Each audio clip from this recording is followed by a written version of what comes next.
तहे दिल से बोलता हूं, तुम्हारी ऐसी की तैसी कमीनों हरामखोरों सालों, पहले पढ़ लिया करो, जान लिया करो। वंदे मातरम, द कश्मीर फाइल्स जो मूवी है, बहुत दिनों से देख रहा हूं। सबसे पहले तो जो इसका विरोध कर रहे हैं उन लोगों के लिए मैं तहे दिल से बोलता हूं, तुम्हारी ऐसी की तैसी कमीनों हरामखोरों सालों, पहले पढ़ लिया करो, जान लिया करो। किसी ने इतनी मेहनत करी इतने सालों बाद, तो कोई इतिहास एक ऐसा नंगा सज्जो है जो जिसके बारे में बात ही नहीं हुई है ना। सिर्फ कश्मीरी पंडितों के लिए तो ये हुआ कि चुनाव के मुद्दे रहे हैं, लेकिन जब उन परिवार, हाँ इसमें गलत ये है, मैं बताता हूं जो मुझे समझ में आया, वो गलत ये है कि सच नहीं दिखाया गया। क्यों नहीं पता है क्यों सच नहीं दिखाया गया? क्यों? क्योंकि सच की कल्पना में आपकी रूह कांप जाएगी। दो बातें हैं, दो इसमें। एक कि सच इसलिए नहीं दिखाया गया कि जिनके परिवारों पे गुजरी है ना, वही 19 जो बेसिकली जो बिगिनिंग में मार्च अप्रैल, जनवरी फरवरी मार्च अप्रैल में जो पूरा नरसंहार हुआ है 1990 में। लेकिन रही बात मेरी छोड़ दो बे, मैं 1854 से जानता हूं, ठीक है, जो ट्रीटी ऑफ, जो पूरी की पूरी ट्रीटी ऑफ लाहौर और ट्रीटी ऑफ अमृतसर से मेरे को तब से पता है। और मुझे इतिहास बिल्कुल ना समझाया, मैंने थोड़ा बहुत पढ़ के, लेकिन इतना तो पढ़ के बैठा हूं कि किसी पे विवाद कर सकता हूं। स्पेशली कश्मीर की बात है ना, गुलाब सिंह साहब के बारे में आपने पढ़ा भी नहीं होगा, जो रैप्टा मार के 75 लाख में उठा लिया था अंग्रेजों को, फर्स्ट एंग्लो सिख वॉर में जब जूते मारे थे अंग्रेजों को। तो 1854 से मेरे को पता है बहुत ज्यादा इतिहास। बात यहां है जिनको इतिहास नहीं पता, अबे जिनको ये नहीं पता कि दादा के बाप का नाम क्या था, वो इस पे कमेंट कर रहे हैं, है ना।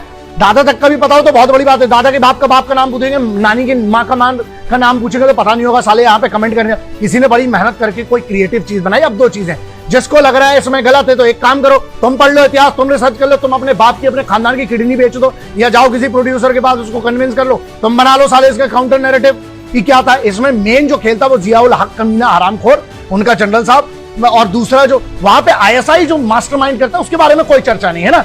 लेकिन एक ये बात भी गलत है कि जो वहां पर जो उस समय के जो 90s में हुआ है जो कश्मीरी पंडितों के साथ, आज आपको यह ध्यान रखना है कि इसके आगे आपके साथ क्या होता है, एक है। और दूसरा, सरकार को इस पर वापस लाकर उनको उनके घरों में बिठाना चाहिए, और जो उनके घरों पे कब्जा करके आज भी बैठे हैं, लात मार के भाव साले हरामखोरों को। तो मैं समर्थन करता हूं और मैं चाहता हूं हर स्कूल कॉलेज और सब में इसका कंपलसरी कर देना चाहिए। और जिसको लगता है गलत है, जाबे कोर्ट चले जाओ ऐसी की तैसी, बट अपनी ऐसी तैसी मत करवाओ। किसी ने मेहनत करके कोई काम किया है उसकी इज्जत करो, सम्मान करो। कलाकारों ने बेहतरीन काम किया। और सुनो, हमें औकात नहीं है किसी के भी कि पैसे देके रिव्यू करवा ले। अगर पैसे देके रिव्यू करना होता, हर हफ्ते की 4 मूवी आती हैं, मेरा वो काम नहीं है बे। इसीलिए मैंने इस पे इंतजार किया, मैंने अपना वक्त लिया, क्योंकि मैंने क्या कहा था, बहुत सारे लोग लिख रहे थे सर आप इस पे रिएक्ट करो, क्यों करे बे, तुम्हारे बाप के नौकर लगे।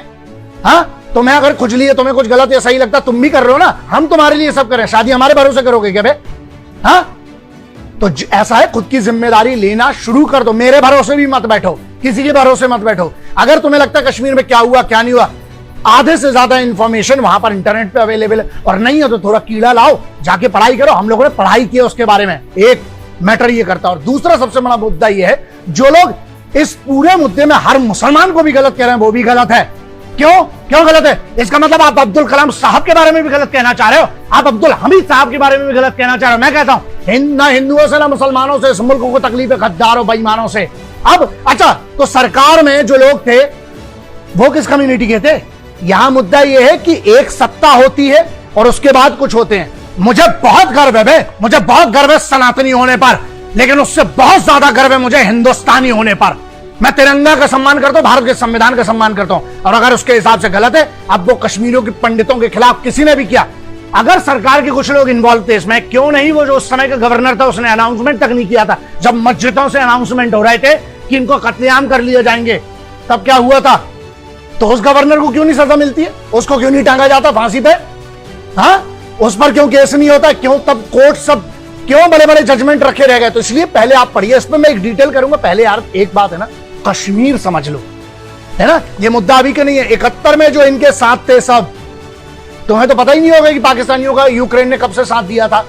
बहुत सारी चीजें हैं इसमें, बहुत सारी चीजें हैं। लेकिन एक बात बस ध्यान रखना कि अपने वतन को ना अंदर से खोखला मत होने दो, मिलके रहो। और हाँ, जिसने गलत किया कश्मीरी पंडितों के साथ, जिसने गलत किया है, आज मैं सरकार से कहता हूं कि आज आप पूरा का पूरा आपके पास पावर है, आप मेजॉरिटी में हैं, ठीक है। तो मैं ये कहता हूं कि आज भी बहुत कुछ किया जा सकता है, मुझे आशा है सरकार करेगी। और ये आपको सोचना है कि अगर कश्मीरी पंडितों की आज भी सेम स्थिति है तो अभी भी कट रही है क्या, और अगर आज बेहतर है तो आपको इस चीज का कैसे हक अदा करना है वो आप सब समझदार लोग हैं। जय हिंद, वंदे मातरम, इंकलाब जिंदाबाद, भारत माता की जय।